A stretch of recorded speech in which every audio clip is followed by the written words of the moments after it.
الشیطانالرجیم بسم اللہ الرحمن الرحیم اللہم صلی علی محمد و آل محمد۔ میرے تمام سننے اور دیکھنے والے مومنین اور مومنات کو میری طرف سے میرے چینل ناطق قرآن کی جانب سے السلام علیکم۔ جناب سرور کائنات حضرت محمد مصطفیٰ صلی اللہ علیہ وآلہ وسلم کا ارشاد گرامی کہ اے علی، جمعے کے روز کے غسل کو کبھی ترک نہ کرنا، چاہے اس روز کی غذا بیچ کر بھی پانی کا انتظام کرنا پڑے یا اس روز بھوکا بھی رہنا پڑے، تو یا علی اس روز جمعہ کے غسل کو کبھی ترک نہ کرنا۔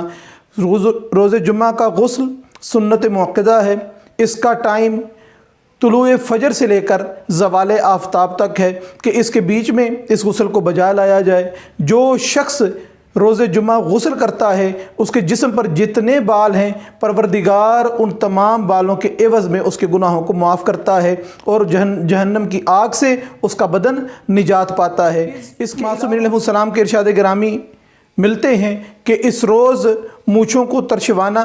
اور ناخنوں کو کاٹنا اس کا بے حد ثواب ہے، اس سے رزق میں برکت ہوتی ہے، بیماریاں دور ہوتی ہیں، برز، جزام، دیوانگی جیسے مرض سے انسان محفوظ رہتا ہے اور آئندہ ہفتے تک انسان کا دل وسوسوں اور گناہوں سے پاک رہتا ہے۔ جس ترتیب کا معصومین علیہ السلام نے ارشاد فرمایا ہے کہ اپنے بائیں ہاتھ کی سب سے چھوٹی انگلی سے شروع کیا جائے اور دائیں ہاتھ کی چھوٹی انگلی پر اس کو تمام کیا جائے، اور یہی حکم پاؤں کے ناخنوں کے بارے میں بھی ہے کہ بائیں پاؤں کی چھوٹی انگلی سے شروع کیا جائے اور دائیں پاؤں کی چھوٹی انگلی پہ اس کو تمام کیا جائے۔ اور جس وقت ہم ناخن کاٹیں اس وقت یہ دعا پڑھنی چاہیے، بسم اللہ و باللہ وعلی سنت محمد و آل محمد۔ اس کا ورد کرے، اس کی نیت کرے، یعنی ناخن کاٹنے سے پہلے اس دعا کو پڑھے، اس کا بے حد اجر و ثواب ہے۔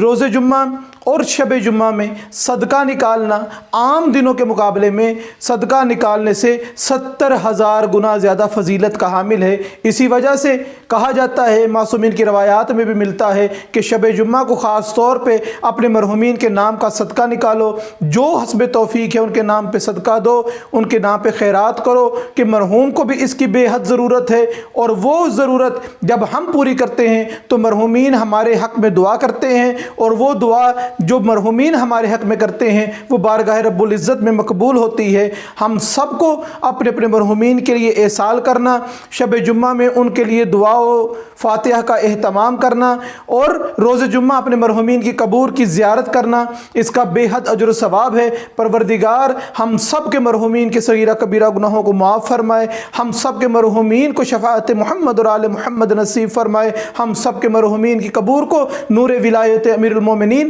علی ابن ابی طالب علیہ السلام سے منور فرمائے، اور ہم سب کو اپنے اس آخری اور یقینی سفر کی تیاری کرنے کے لیے انتظامات کرنے اور اپنے آپ کو آمادہ کرنے کی توفیق عطا فرمائے۔ وما علینا الا البلاغ۔